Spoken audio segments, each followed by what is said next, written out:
Are you planning to buy your first home in Australia? Are you saving up money for your first home? If you answered yes to both questions, stick around because this video will benefit you. In this video, I will explain what First Home Super Saver scheme is, break it down using examples, and show you the benefits of using this scheme.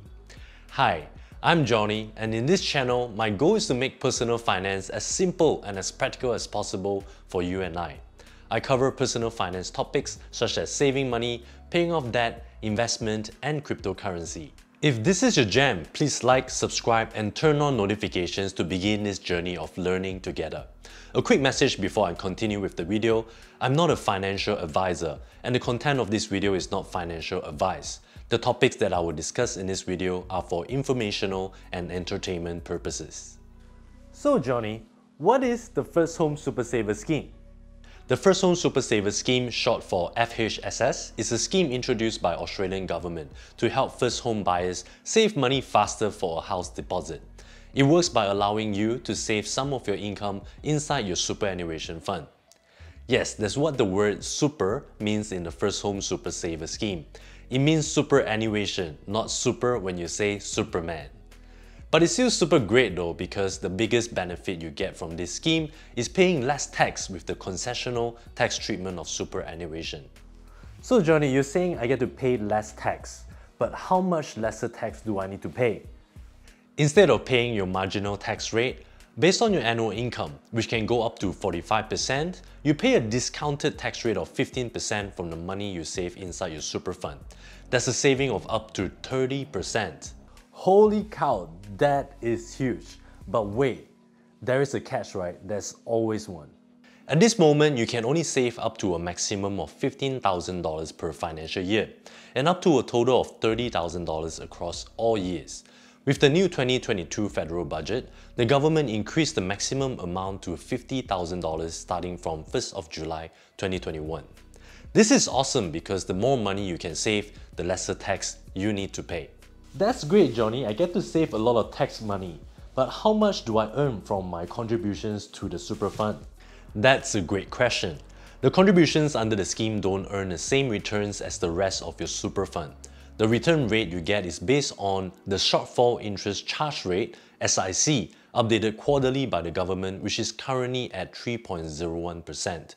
This is lesser than the average growth fund return rate of around 8% you get from superannuation.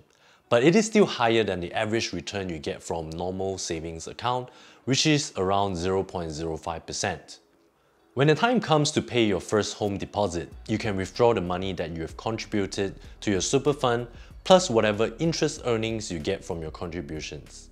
The amount you withdraw will be subject to a withdrawal tax rate equal to your marginal tax rate plus Medicare levy minus a 30% tax offset benefit. Does it sound complicated? Don't worry, I'll break it down and explain some examples now to help you understand a little bit more. First, let's look at the tax benefits by comparing how much tax you need to pay normally versus the tax under the First Home Super Saver scheme. Let's look at the normal tax first. For this example, I'll be using $100,000 base annual salary for easier calculations. Your employer will need to pay a super guarantee of 9.5%, which is $9,500. The marginal tax that you need to pay is around $23,000, and for the $9,500 super guarantee, you still need to pay a concessional tax of 15%, which is around $1,400. And overall, the tax comes up to $24,300. Now let's look at the tax with First Home Super Saver scheme. We're still using the same base annual salary of $100,000, but the breakdown is a little bit different because $15,000 will be contributed to your super fund under the scheme. You will still be getting the same super guarantee of $9,500. The marginal tax rate is based on $85,000, therefore reducing to around $18,000. Next, the super concessional tax will increase to $3,600 because of the $15,000 contribution to super. And finally, the total tax that you need to pay under the scheme is around $21,700. The tax benefit that you will get is around $2,600 per year.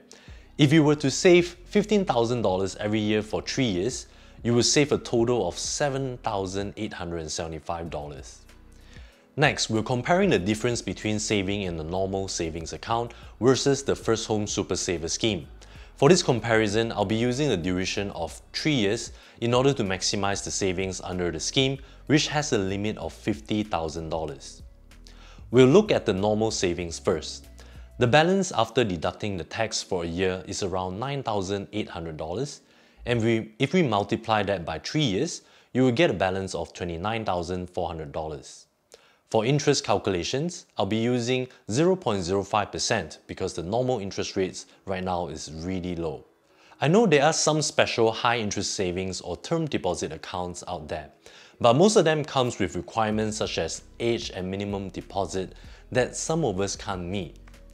With that said, the total interest for 3 years is around $20. This is calculated using the compounded daily interest with a quarterly deposit to mimic the frequency of superannuation contribution. At the end of 3 years, you'll be taking home around $25,000. Now let's look at saving with the First Home Super Saver scheme. The after-tax balance for a year is $12,750 and for 3 years is $38,250. As I've mentioned earlier in the video, you won't be getting the normal super fund interest, but what you get is the SIC rate, which is currently at 3.01%. The total return from interest is around $1,600 and you'll be taking home a total of $38,000. The total savings benefit that you would get from the First Home Super Saver scheme is $8,560. The pros are, you get to save thousands in tax, get higher returns than normal savings, and if you have a partner, you could both utilize FHSS towards the same home deposit. The cons are low SIC rate, maximum contribution of $15,000 per year and $50,000 across all years, and lastly is for first home buyers only. So what do you think after looking at the examples, the pros and also the cons of the First Home Super Saver scheme? Should you start saving for your first home using the scheme? Let me know in the comments below. After doing all this research, I'm definitely going to start saving for my first home using the FHSS scheme. I'm starting a new job next week, so it's perfect timing to inform the company financial controller to set up the salary sacrifice. I hope this video has been helpful for you. If you find it useful, please remember to like this video, subscribe to my channel, and smash that bell icon so that you don't miss out on videos like this one. With that said, happy house hunting guys. Bye.